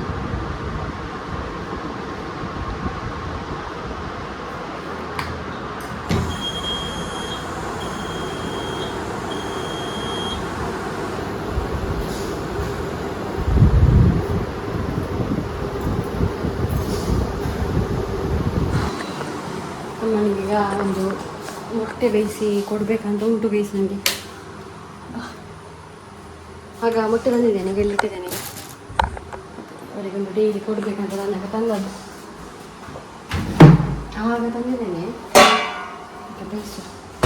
ಅವರಿಗೆ ಆಮ್ಲೆಟ್ ಮಾಡಿ ಕೊಟ್ಟರೆ ಉಂಟಲ್ಲ, ಅದಕ್ಕೆ ನಾನು ಕಾಯಿಮೆಣಸೆಲ್ಲ ಹಾಕ್ತೇನಲ್ಲ, ಅವರಿಗೆ ಖಾರ ಆಗ್ತದೆ. ನನಗೆ ಗೂಡು ತರಲಿಕ್ಕೆ ಹೋಗ್ಲಿಕ್ಕೆ ಉಂಟು. ಗೂಡು ತರುವಾಗ ಸ್ವಲ್ಪ ತೊಗೊಂಡು ಬರುವ, ಮಳೆಗಾಲಕ್ಕೆ ಆಗ್ತದೆ. ಹೇಗೂ ಬೆಕ್ಕನ್ನು ಹೊರಗೆ ನಿಮ್ಮ ಎಲ್ಲರ ಒಂದು ಮಾತನ್ನು ಕೇಳಿ ಡಿಸಿಷನ್ ತೊಗೊಂಡಿದ್ದೇನೆ ಆಯಿತಾ ಅಂತ. ಮತ್ತು ಅವರು ಕೂಡ ಸ್ವಲ್ಪ ನನಗೆ ಅಮೌಂಟ್ ಕೊಟ್ಟರಲ್ಲ, ಹಾಗಾಗಿ ಗೂಡು ತರುವ ಅಂತ ಆಲೋಚನೆ ಮಾಡಿದೆ, ಹೊರಗಡೆ ಇಡುವ ಅಂತ. ಇಲ್ಲದ್ರೆ ಎಂತ ಮಾಡ್ತೀವಿ, ಗೂಡು ಈಗ ಗೊತ್ತು ನಿಮಗೆ 1,500 ಇದೆ ಆ ಗೂಡಿಗೆ. ಹಾಗೆ ಗೊತ್ತದು ಗೂಡು ಮತ್ತು ತಲ್ಪರ್ ತೊಗೊಂಡು ಬರುವ. ತಲ್ಪರ್ ಕಟ್ಟರೆ ಹೊರಗಡೆ ಪ್ರಾಣಿ ಇರಬೇಕಾದ್ರೆ ಮಳೆ ನೀರು ಬೀಳಬಾರ್ದು, ಅದಕ್ಕೆ ತಲ್ಪರ್ ಕಟ್ಟಲೇಬೇಕು ಈಗ ಇಲ್ಲಿ ಬರುವ ಅಂತೇಳಿ. ಅಮ್ಮನ ಹೆಲ್ತಿನ ವಿಷಯಕ್ಕೆ ಈಗ ನಾನು ಹೋಗೋದು ನಿಜವಾಗಿ ಈಗ ಹೋಗ್ಬೇಕಂತಿರಲಿಲ್ಲ ನೋಡಿ, ಕಿವಿದ್ದು ಕೂಡ ಇಡಲಿಲ್ಲ ನಾನು. ಯಾಕಂತ ಹೇಳಿದರೆ ಒಂದು ಅದು ಬೆಕ್ಕಿಗೊಂದು ತರುವ ಅಂತ ಗೂಡು ನೀವೆಲ್ಲ ಹೇಳಿದ್ದೀರಲ್ಲ ಇಷ್ಟು, ಅದಕ್ಕೋಸ್ಕರ. ಆದರೆ ಮಳೆ ಬಂದರೆ ಎಂತ ಮಾಡೋದು, ತಲ್ಪರ್ ಇಲ್ಲದೆ, ಅದಕ್ಕೋಸ್ಕರ ತಲ್ಪರ್ ಕೂಡ ತರ್ತಾ ಇದ್ದೇನೆ. ಅದು ಅರ್ಧೋಯ್ತಲ್ಲ, ತಲ್ಪರ್ ಒಂದು ಮಾವನ ಹತ್ರ ಇವತ್ತೇ ಕಟ್ಟಿಸಿ. ಯಾಕಂದರೆ ನೋಡಿ ವಾತಾವರಣ ಮಳೆ ಬರ್ಬೋದು. ಇಲ್ಲಿ ಇಡುವ ಅಂತ ನಾನು ಅಂದಾಜು ಮಾಡಿದ್ದೇನೆ. ಬೆಕ್ಕಿನ ಗೂಡು ಇಲ್ಲಿಟ್ಟು ನಮ್ಮ 6 ಬೆಕ್ಕನ್ನು ಕೂಡ ಇದರಲ್ಲಿ ಹಾಕಿಡುವ ಅಂತ ನನ್ನ ಅಂದಾಜು. ಆಗ ಬೆಕ್ಕುಗಳು ಕೂಡ ಹೊರಗಿರ್ತದೆ, ಅಮ್ಮನಿಗೆ ಕೂಡ ಎಂತ ಆಗಲಿಕ್ಕಿಲ್ಲ. ಮತ್ತು ಒಂದು 3 ಗಂಟೆ ನಂತರ ಯಾವಾಗಲೂ ಒಮ್ಮೆ ಬಿಡೋದು, ಮತ್ತು ಹಾಗೆ ಒಂದು ರುಟೀನ್ ಮಾಡುವಂಥ ಬೆಕ್ಕನ್ನು ಹಾಗೆ. ಮತ್ತು ಬೆಕ್ಕನ್ನು ಯಾರ್ಯಾರಿಗೆ ಕೊಡಲಿಕ್ಕೆ ಅಲ್ಲ ಕೊಂಡೋಗಿ ಬಿಡಲಿಕ್ಕೆ ಅದೆಲ್ಲ ನನಗೆ ಮನಸ್ಸು ಕೇಳೋದಿಲ್ಲ ಗೈಸ್. ಹಾಗಾಗಿ ಈ ಒಂದು ಸಿಚುವೇಷನಲ್ಲೂ ನಾನು ಇದನ್ನೊಂದು ಮಾಡಲಿಕ್ಕೆ ಈಗ ಹೊರಟಿದ್ದೇನೆ. ಹಾಗೆ ರಪ್ಪ ಒಂದು ಹೋಗಿ ಬರುವ. ಚಿಂಚು ಕೂಡ ರೆಡಿ ಆದ. ಮಾಮಿ ಪೋನ್ ಅಂತೀನಿ, ಮಾಮೂನು ಕಡಪಾವಡ ಅಂದು ತಲ್ಪರ್ ಕಟ್ಟೆ ರೆಪ್ಪದಲ್ಲಿ ಜಾಗ ಕುಳಿದೀನಿ.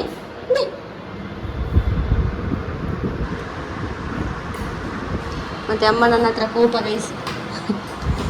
ಅವರಿಗೆ ಇಷ್ಟು ಹುಷಾರಿಲ್ಲ, ಅವರಿಗೆ ಈಗ ಎಲೆ ಅಡಿಕೆ ಬೇಕಂತೆ, ಅಂದರೆ ಅಡಿಕೆ ಬೇಕಂತೆ. ಆಗ ಆಗ ನಾನು ಹೇಳಿಲ್ಲ ಕೋಪ, ಇವತ್ತು ಕೋಪ ಎದ್ದದ್ದೇ ಇವತ್ತಾಯ್ತು ಅವರು. ಯಾರು ಯಾರು ಹೆಂಗೆ ಈಗ ಒಯ್ಟು ಶುರು ಹಾಪಣದು ಗೊತ್ತಾ ಸ್ಕೂಲ್ ನೋಡಿ. ಇದು ನೋಡಿದೆ ನಾನು, ಇದು ಬರ್ಡ್ಸ್ ಅಂತ, ಇದು ಆದರೆ ಒಳ್ಳೇದಿತ್ತು. ಈಗ ತುಂಬ ಅಗಲ ಸ್ಪೇಸ್ ಉಂಟು, ಅದು ಸ್ವಲ್ಪ ಸಣ್ಣದಾಯಿತು, ಹಾಗೆ ನೋಡ್ತಾ ಇದ್ದೇನೆ. ಇದು ಚಂದ ಉಂಟಲ್ಲ, ಇದು ಶೋಕ ಅದಲ್ಲೇ. ನಿಂಗೆ ಇಷ್ಟ ಏನು ಒಳ್ಳದು. ಹಾಂ ಅವಳು ಅವಳು ಅಂಚೆ ಅವಳು ಸೇಮ್ ಎಲ್ಲಿ ಎಲ್ಲಿ ಅಲ್ಲ ಬಾತ್ಕೋಳಿ ಸೇಮ್ ಅವೇನಾ? ಅವೇ ತಿರ್ತದ ದುವಾ ಐನು ಪುಚ್ಚ ಪಾಡೋಲಿಯ ಎಂತದ ಮಾರೆ. ಟರ್ಕಿ ಟರ್ಕಿ ಅವೇ ಕಕ್ಕೆ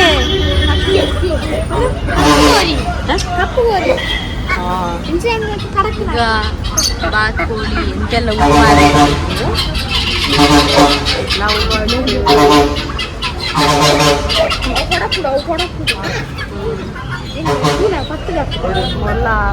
ಇದೇನು ಪತ್ತೋಲಿಗೆ ಪತ್ತೋನ ದೆಪ್ಪಿಯ ತೂಕವಲ್ಲ ತುಚ್ಚು ತುಚ್ಚುಜಿ ಓಪನ್ ನಮಗೆ. ಹಾಂ ನಿಂದು ಪಾಪಂ ಬೇವು ಯೋ ದೇವರೇ ದೇವ ಏಸು ಪುಂಡು ಮಾರೆ ಆತ ಅವ ಮುಟ್ಟಿಯಾ ಒಂಜಿ ಪೋಡಿವೆ ಮಾರೆ ಒಂಜಿ. ಹಾಂ ಎಡ್ಡುಂಡು ಮಾರೆ ಅವಳು ಎಡ್ಡುಂಡು.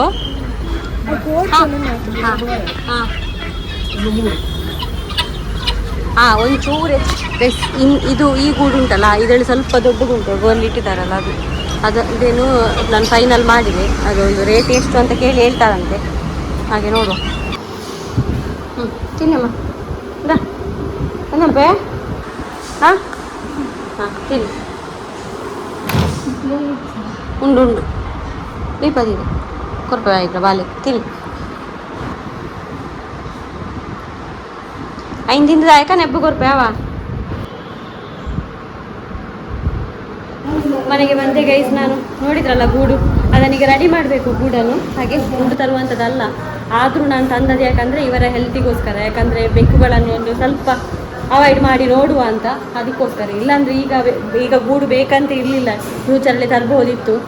ಹಾಗೆ ಗೂಡು ಫೈನಲಿ ಸೆಟ್ ಆಯಿತು, ನೋಡ್ಬೋದು ನೀವು. ಅದು ನೀರಲ್ಲಿ ಇಟ್ಟೆ ಒಳಗಡೆ. ಹಾಗೆ ನೀವು ರಾತ್ರಿ ಇವತ್ತು ಇದಕ್ಕೊಂದು ತಲ್ಪರು ಏನಾದರೂ ಮುಚ್ಚಿಬಿಡುವ ಅಂತ. ಹಾಗೆ ಇಲ್ಲಿ ಇವರ ಹತ್ರ ಇಲ್ಲಿ ಯಾವುದು ಬರಲಿಕ್ಕಿಲ್ಲ. ಹಾಗೆ ನನಗೆ ಭಯ ಕೂಡ ಆಗ್ತದೆ, ಆದರೂ ಒಂದು ನೋಡುವ. ಗೋಣಿ ಏನಾದರೂ ಮುಚ್ಚಿಡುವ ನೋಡುದು ನಾನು.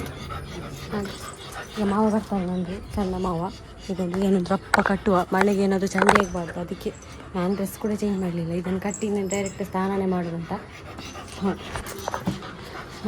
ಇನ್ನು ಯಾರು ಹೇಳಲಿಕ್ಕಿಲ್ಲ ನನಗೆ, ರೋಮದಿಂದ ಬರೋದು ಅವರಿಗೆ ಉಬ್ಬಸ ಅಂತ. ಅದಕ್ಕೆ ನಾನು ನಿಮ್ಮ ಒಂದು ಎಲ್ಲ ಕಮೆಂಟ್ ನೋಡಿ ಈ ಒಂದು ಡಿಸಿಷನ್ ತೊಗೊಂಡದ್ದು. ಅದಕ್ಕೊಂದು ತಲ್ಪರು ಮುಚ್ಚಿದ್ದೇವೆ, ಅವರಿಗೆ ಭಯ ಆಗೋದು ಬೇಡ ಅಂತ ರಾತ್ರಿ. ಅದಕ್ಕೊಂದು ಗೋಣಿ ಹಾಕ್ಬೇಕು ಮಾತ್ರ ಮಲಗಲಿಕ್ಕೆ ಅಡಿ.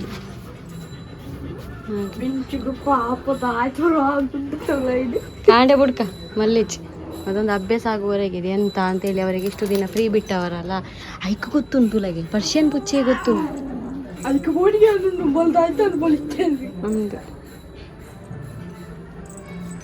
ಮತ್ತೆ ಎಂತ ಮಾಡುದು, ನನಗೆ ಕೂಡ ಬೇಸರ ಆಗ್ತದೆ ಅದರ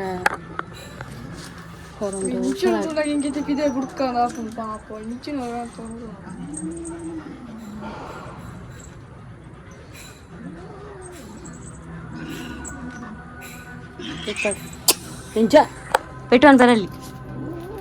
ಒಂದು ಉಮಿಲ್ದ ಬತ್ತಿಗನ್ನ ಹೊಡಿತಾನೆ, ಕಂಡ ಬಟ್ಟೆ ಉಮಿಲ್ ಉಂಟು ಬೇ ಉಪ್ಪಡಿ ಉಮಿಲ್ ಇಜ್ಜಿ ಬತ್ತಿಗನ ಇಜ್ಜಿ ನಮ್ಮ ಎಣ್ಣೆಲ್ಲ ಹೊಡಿತಾನೆ. ನಾನು ಎಣ್ಣೆ ಕೂಡ ಬಿಟ್ಟು ಬಂದೆ, ಸ್ವಲ್ಪ ಆಯಿತು ಗೈಸ್. ಫೈನಲ್ಲಿ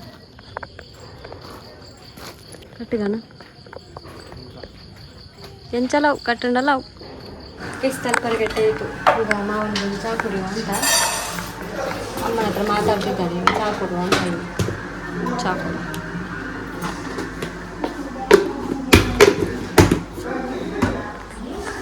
ಎಷ್ಟು ದಿನದಿಂದ ಒಂದು ತಲ್ಬರ್ ಕಟ್ಟಬೇಕಂತ ಆಲೋಚನೆ ಮಾಡ್ತಾ ಇದ್ದೆ. ಅಂದರೆ ಇವತ್ತು ಆ ದಿನ ಮೂಡಿ ಬಂತು.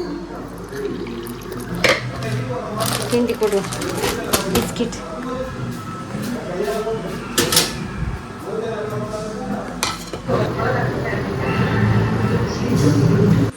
ನೈಟ್ ಆಗ್ತಾ ಬಂತು. ಎಂತ ಹೇಳಿದರೆ ಅಮ್ಮನಿಗೆ ಬದನೆಯ ಗೊಜ್ಜು ಬೇಕಂತೆ. ಯಾಕಂದರೆ ಅವರಿಗೆ ಹಿಡಿತದಲ್ಲ ಬಾಯಿಗೆ, ಅದಕ್ಕೋಸ್ಕರ ಈಗ ನಮ್ಮ ಮನೆಯಲ್ಲಾದ ಬದನೆ ಅಲ್ಲ, ಅಂಗಡಿಯಿಂದ ನಾನು ಇನ್ನೇ ನನ್ನ ಬದನೆ ಇತ್ತು, ಅದನ್ನು ಗೊಜ್ಜು ಮಾಡುವ ಅಂತ ಈಗ ಊಟಕ್ಕೆ ಮಾಡಬೇಕೀಗ. ಅಪ್ಪ ಬೇಯಿಸ್ಲಿಕ್ಕೆ ಇಟ್ಟು ಬದನೆ ಇದು ಬದನೆ ಬೇಯಲಿ. ಬದನೆ ಬೆಂದಾದ್ಮೇಲೆ ಉಂಟಲ್ಲ, ಒಂದು ಪಾತ್ರೆಯಲ್ಲಿ ಹುಳಿ ಸ್ವಲ್ಪ ಮತ್ತು ಕಾಯಿ ಮೆಣಸು, ಇಲ್ಲಾಂದರೆ ಆ ಒಂದು ಮೆಣಸನ್ನು ನಾವು ಮೊನ್ನೆ ನಾನು ಉಪ್ಪುಂಜಿ ಮಾಡಿದ್ದೆ ಗೊತ್ತಾಯ್ತಾ ಗ್ಯಾಸಲ್ಲಿ, ಅಂತ ಮುಂಚೆ ಅದನ್ನು ಮಾಡಿ ಉಪ್ಪು ಹಾಕಿ ಇದನ್ನು ಸಣ್ಣ ಸ್ಪೂನ್ ತೊಗೊಂಡು ಸ್ಮ್ಯಾಶ್ ಮಾಡೋದು. ಅಷ್ಟು ಒಳ್ಳೆಯದಾಗ್ತದೆ ಊಟ ಮಾಡಿ. ಸೂಪರ್ ಬದನೆ ಗೊಜ್ಜು.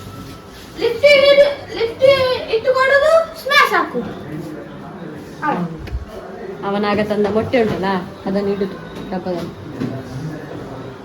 ನಾಳೆ ಆದರೆ ಗೈಸ್ ಅಮ್ಮನಿಗೆ ಹುಷಾರಿದ್ದರೆ, ನಾಳೆ ಇಂಜೆಕ್ಷನ್ಗೆ ಹೋಗ್ಲಿಕ್ಕೆ ಇಲ್ಲದಿದ್ದರೆ ನಾಳೆ ಇವನೊಂದು ಬುಕ್ ಎಲ್ಲ ತೊಗೊಳ್ಳಿಕ್ಕೆ ಹೋಗ್ಬೇಕಂತ ಉಂಟು.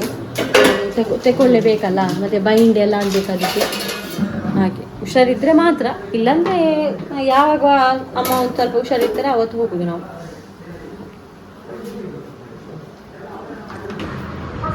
ಆತನ ಉಪಾತನ ನನಗೆ ಬದನೆ ಗೊಜ್ಜು ಇಟ್ಟಿದ್ದೇನೆ ನಾನು. ಬಿಸಿ ನೀರು ಬಿಸಿ ಆಗ್ತುಂಟು ಅಮ್ಮನಿಗೆ ಕುಡಿಲಿಕ್ಕೆ. ಈಗ ನಮ್ಮ ಬದನೆ ಗೊಜ್ಜು ಇನ್ನೂ ಕೂಡ ಒಳ್ಳೆದಾಗ್ತದೆ. ನಾನು ಪದಾರ್ಥ ಇಲ್ಲದಾಗ ಒಮ್ಮೊಮ್ಮೆ ಮಾಡ್ತೇನೆ. ಆಗ ಟೊಮೆಟೊ ಗೊಜ್ಜು ಉಂಟಲ್ಲ ಅದನ್ನು ಬೇಯಿಸಿ ಮಾಡೋದು, ಇದನ್ನು ಹೀಗೆ. ಕಮೆಂಟ್ ಓದುವ ಗೈಸ್. ಸೌಮ್ಯ KS ಅಂತ ಒಂದು ಕಮೆಂಟ್ ಮಾಡಿದ್ದಾರೆ. ಮಸ್ತ್ ಕಷ್ಟ ದಮ್ಮು ಕಟ್ಟುನ ಪಾಪ ಬೇಜಾರು ಹಾಕೋಣ ಅಂತೇಳಿ. ಹೌದು, ಅದು ಎಂತ ಗೊತ್ತಾ ಗೈಸ್, ಅವರು ಪಾಪ ನನ್ನ ಅಮ್ಮ ಲೈಫಲ್ಲಿ ಎಲ್ಲ ವಿಷಯದಲ್ಲಿ ಕಷ್ಟನೇ ಪಟ್ಟದ್ದು. ಯಾಕಂದರೆ ಸಣ್ಣ ವಯಸ್ಸಲ್ಲಿ ಅವರು ಹುಟ್ಟಿರುವಾಗ ದೊಡ್ಡ ಅವರ ಅಪ್ಪ ಉಂಟಲ್ಲ ತುಂಬ ರಿಚ್, ನನ್ನ ಅಮ್ಮನ ತಂದೆ. ಆಮೇಲೆ ಏನಾಯ್ತು ಅಂತ ಹೇಳಿದರೆ ಅವ್ರು ತೀರಿ ಹೋದಾಗ ಮೊದಲೆಲ್ಲ ಎರಡನೇ ಸಂಬಂಧ ಮದುವೆ ಎಲ್ಲ ಮಾಡ್ತಾರಲ್ಲ, ಎರಡು ಸಂಬಂಧ ಮದುವೆ ಮಾಡಿದವರು ಏನಂತೇಳಿ ತುಂಬ ಕುಡಿಯುವ ಒಂದು ಜನ, ಅಂದರೆ ಸೆಕೆಂಡ್ ಅಪ್ಪ ಇವರದು. ಹಾಗೆ ಆಮೇಲೆ ಎಷ್ಟಾದಷ್ಟು ಫಸ್ಟಿನ ಒಂದು ತಂದೆ ತಾಯಿಯೇ ಬೇರೆ, ಮತ್ತು ಸೆಕೆಂಡ್ ಸಿಕ್ಕಿರೋರ್ದು ಒಂಥರ ಹಿಂಸೆ ಕೊಡ್ತಾಯಿತ್ತು. ಆಮೇಲೆ ಪಾಪ ಅಲ್ಲಿ ಎಲ್ಲ ಹಿಂಸೆಯನ್ನು ಅನುಭವಿಸಿ ಆಮೇಲೆ ಅವರ ಅಮ್ಮನಿಗೆ ಮತ್ತೆ ಡೆಲಿವರಿ ಆಯಿತು, ನನ್ನ ಮಾವನವರೆಲ್ಲ ಅವರನ್ನೆಲ್ಲ ನೋಡ್ಕೊಳ್ಬೇಕಲ್ಲ. ಅದಕ್ಕೆ ಸ್ಕೂಲೆಲ್ಲ ಬಿಟ್ಟರು 2ನೇ ಕ್ಲಾಸಲ್ಲಿ. ಆಮೇಲೆ ಅದೇ ಆಯಿತು ಅವರ ಲೈಫು. ಆವಾಗಲೇ ಅವರಿಗೆ ದಮ್ಮು ಕಟ್ತಾ ಇತ್ತು ಗೊತ್ತಾಯ್ತಾ. ಆದರೂ ಅದನ್ನೆಲ್ಲ ಹೆಂಗಿದ್ರು ಅದನ್ನೆಲ್ಲ ಬಿಟ್ಟು ನಾಳೆ ಒಳ್ಳೆದಾಗ್ಬೋದು ಅಂತ ಕಷ್ಟಪಟ್ಟು ನಂತರ ಒಂದು ಮದುವೆ ವಯಸ್ಸಾಗುವಾಗ ಮನೆಯವರೆಲ್ಲ ಸೇರಿ ಆವಾಗ ತುಂಬ ಕಷ್ಟ. ಅವರ ಹಿಂದೆ ಪಾಪ 2 ಹೆಣ್ಣು ಮಕ್ಕಳಿದ್ರು. ಅದಕ್ಕೋಸ್ಕರ ನನ್ನ ಅಪ್ಪನಿಗೆ ಆಯಿತು ಅಂತ ಹೇಳಿದರು. ಒಟ್ರಾಶಿ ಒಂದು ಮದುವೆ ಆಯಿತು ಅಮ್ಮನಿಗೆ. ನಾನು ಹೇಳ್ತೇನೆ, ಹುಡುಗನ ಹತ್ರ ಹಣ ಇರದಿದ್ದರೂ ಪರವಾಗಿಲ್ಲ ಆಯಿತಾ, ಈಗಿನ ಕಾಲದಲ್ಲಿ ಗುಣ ಒಂದು ಇಷ್ಟಾದರೂ ಇರಬೇಕಾಯ್ತು, ಇಲ್ಲಾಂದರೆ ಬದುಕಲಿಕ್ಕೆ ಅಷ್ಟುಂಟು. ಆಮೇಲೆ ಹೇಗೋ ಪಾಪ ಪೆಟ್ಟು ತಿಂದು ಅದು ಇದು ಆದರೂ ಕೂಡ ಅವರು ಗಂಡನನ್ನು ಬಿಡಲಿಲ್ಲ, ಅಷ್ಟು ಟಾರ್ಚರ್ ಕೊಟ್ಟರು. ಅನುಭವಿಸಿ ಆಮೇಲೆ ಅವರ ಉಬ್ಬಸ ಜೋರಾದದ್ದೇ ಗೊತ್ತಾಯ್ತಾ. ಈಗಾದರೂ ಪಾಪ ಅವರಿಗೊಂದು ನೆಮ್ಮದಿ ಉಂಟಾ? ಈಗ ಕೂಡ ಇಲ್ಲ. ಲೈಫ್ ಲಾಂಗ್ ಅವರ ಕಷ್ಟನೇ ಪಟ್ಟದ್ದು, ಬೇರೆಯವರಿಗೋಸ್ಕರನೇ ಜಾಸ್ತಿ ಬದುಕಿದ್ದವರು. ಹಾಗೆ ಪಾಪ ಅವರಿಗಿಂತ ದೊಡ್ಡ ವಯಸ್ಸಿನವರಿದ್ದಾರಲ್ಲ, ಹೆಂಗಾಗಿದ್ದಾರೆ ಗೊತ್ತಿಲ್ಲ, ಎಷ್ಟು ಚಂದ ಮಾಡಿ ಎಲ್ಲೆಲ್ಲಿ ಹೋಗ್ತಾರೆ. ನನಗೆ ಕೂಡ ಒಮ್ಮೊಮ್ಮೆ ಆಸೆ ಆಗೋದು, ಪಾಪ ನನ್ನ ಅಮ್ಮ ಕೂಡ ಹೀಗೆ ಬರ್ತಾಯಿದ್ರು. ನನಗೊಂದಿಷ್ಟು ನನ್ನ ಅಮ್ಮ ಒಂದು ಗಟ್ಟಿ ಇದ್ರು ಉಂಟಲ್ಲ, ನನಗೂ ಕೂಡ ಒಂದು ಬಲ ಇದ್ದಾಗೆ ಅಲ್ವಾ, ಅದೆಲ್ಲ ತುಂಬ ಡ್ರೀಮ್ ನನಗೆ. ಆದರೆ ಏನು ಮಾಡೋದು, ತುಂಬ ವಯಸ್ಸಾದಾಗೆ ಕಾಣ್ತದೆ. ಯಾಕಂದರೆ ದಮ್ಮು ಇಳಿದವರು ಹಾಗೆ ಕಾಣುದು. ಇರಲಿ, ನನಗೆ ಕೂಡ ಬೇಸರ ಆಗ್ತದೆ, ಏನು ಮಾಡೋದು. ಅದಕ್ಕೋಸ್ಕರ ಎಂತೆಲ್ಲ ಮಾಡ್ತಿದ್ದೇನೆ ನೋಡಿ. ನಾನು ಅಷ್ಟು ಇಷ್ಟಪಟ್ಟ ಪಾಪ ಬೆಕ್ಕುಗಳು ಕೂಗುವಾಗ ನನಗೆ ಆಗ್ತಿಲ್ಲ, ಆದರೂ ಬಾಕ್ಸಲ್ಲಿ ಹಾಕಿಟ್ಟಿದ್ದೀನಿ. ನಾಳೆ ಬೆಳಗ್ಗೆ ಅವರನ್ನು ಸ್ವಲ್ಪ ಹೊತ್ತು ಬಿಡಬೇಕು ಹೊರಗಡೆ ಅದು ತಿರುಗಿ. ಇಷ್ಟು. ನೆಕ್ಸ್ಟ್ ಕಮೆಂಟ್ ಓದುವ, ತುಂಬ ಉದ್ದ ಆಯಿತು ನನ್ನ ಭಾಷಣ. ನೆಕ್ಸ್ಟ್ ಕಮೆಂಟ್ ರಮನ್ ನಾಯಕ್ ಅಂತ ಕಮೆಂಟ್ ಮಾಡಿದ್ದಾರೆ. Keep logging and keep rocking, time is always moving, so be brave. ಅದೌದು, ಟೈಮ್ ಒಂದು ಮುಗಿದು ಹೋಗ್ತದೆ ಅಂತೇಳಿ ಒಂದು ಮನಸ್ಸಲ್ಲಿ ಉಂಟು, ಹಾಗೆಯೇ ಮುಂದುವರಿತಾ ಇದ್ದೇನೆ. ಮತ್ತೊಂದು ಒಳ್ಳೆ ಕಮೆಂಟ್ ಒಂದು ಯಾರಂದರೆ ಸುಶಿತ್ವ ಪೂಜಾರಿ ಅಂತ 2197. ಹೇ ಅಕ್ಕ, ರಿಯಲಿ ಯು ಆರ್ ಬೆಸ್ಟ್. ಇರ್ನಂಚಿನ ಮಗಳು ಪ್ರತಿಯೊಂದು ಇಲ್ಲಡಿಪ್ಪೋಡು ಡೈಲಿ ಈರ್ನ ಬ್ಲಾಗ್ ಮಿಸ್ ಮಲ್ಪಂದೆ ತೂಪ ಎನ್ನೊಟ್ಟು ಎನ್ನ 1 ವರ್ಷದ ಬಾಲೆಲ್ಲ ತೂಪೆ ಈರ್ನ ಪುಚ್ಚೆ ನಾಯಿ ಪೂರ ಭಾರಿ ಇಷ್ಟ ಆಯಗ್ ಅವಿನ ತೂದು ರಿಯಾಕ್ಟ್ ಮಲ್ಪುವೆ ಇಂಚಿನಿಯರ್ ಬ್ಲಾಗ್ಸ್ ಮಲ್ಪುಲೆ ದೇವರಿಗೆ ಈರ್ನ ಅಮ್ಮಗೂ ಎಡ್ಡೆ ಮಲ್ಪಾಡು. ನನ್ನಂಥ ಮಗಳು ಪ್ರತಿಯೊಂದು ಮನೆಯಲ್ಲಿ ಇರ್ತಾಳೆ ಎಂತ ಗೊತ್ತಾ, ಈಗ ಹೆಣ್ಣು ಮಕ್ಕಳಿಗೆ ಉಂಟಲ್ಲ, ಗಂಡು ಮಕ್ಕಳ ವಿಷಯ ನನಗೆ ಗೊತ್ತಿಲ್ಲ ಯಾಕಂದರೆ ನಮ್ಮ ಮನೆ ನನಗೆ ಕೊಡಲಿಲ್ಲ. ಆದರೆ ಹೆಣ್ಣು ಮಕ್ಕಳು ಸರಿಯಾಗಿ ಈಗ ಯಾರು ಇಲ್ಲದ ಸಿಚುವೇಶನ್ ಎಲ್ಲ ಬಂದಾಗ ಉಂಟಲ್ಲ 10 ಗಂಡು ಮಕ್ಕಳಿಗೆ ಸಮ ಹಾಗೆ ನಿಲ್ತಾರೆ ನಿಜವಾಗೂ ರೆಸ್ಪಾನ್ಸಿಬಿಲಿಟಿ. ಯಾಕೆ ಒಂದು ಸರಿ ಇಲ್ಲದ ಹುಡುಗನನ್ನು ಮದುವೆ ಮಾಡಿದ್ರು ಪಾಪ ಕೆಲವರು ಆ ಹುಡುಗನನ್ನು ಸರಿ ಮಾಡಿ ಅವರ ಜೊತೆ ಸಂಸಾರ ಮಾಡ್ತಾರೆ ಗೊತ್ತುಂಟು. ಅಷ್ಟು ಕೆಪಾಸಿಟಿ ಉಂಟು ಹುಡುಗಿಯರಿಗೆ ನಿಜವಾಗಿ ಮನಸ್ಸು ಮಾಡಿದರೆ. ಅದೊಂದು ಮೊದಲಿನ ಕಾಲದಲ್ಲೂ ಒಂದು ಮಾತುಂಟು, ಹುಡುಗಿಯರು ಮನಸ್ಸು ಮಾಡಿದರೆ ಒಂದು ಮನೆಯನ್ನು ಬೆಳಗಬಲ್ಲರು, ಅದೇ ಮನಸ್ಸಿಲ್ಲದಿದ್ದರೆ ಆ ಮನೆಯನ್ನು ಉಂಟಲ್ಲ ಸುಟ್ಟು ಭಸ್ಮ ಕೂಡ ಮಾಡುವ, ಅಂದರೆ ಹಾಗೆ ಇರ್ತಾರೆ. Next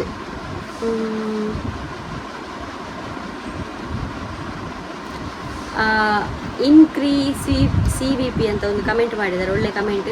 you are the best daughter in the world, god always bless ವಾ.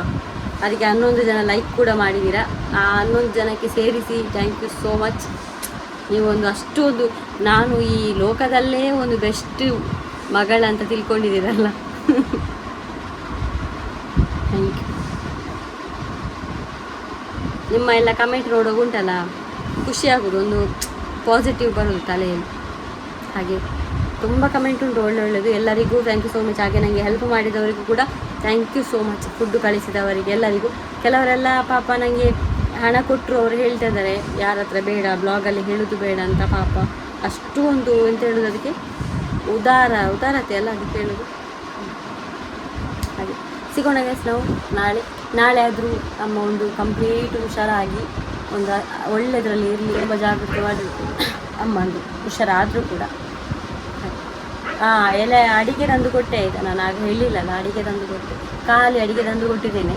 ತುಂಬ ಕೋಪ ಮಾಡಿ ಕೂತ್ಕೊಂಡಿದ್ರು, ಅದಕ್ಕೆ ಅಡಿಕೆ ತಿನ್ಬೋದಾಗಿರ್ಬೋದು. ನನ್ನ ಆಂಟಿ ಹತ್ರ ಕೂಡ ಕೇಳಿ ನೋಡಿದೆ ಅಡಿಕೆ ಕೊಡು ಅಂತ ಹೇಳಿದ್ವಿ.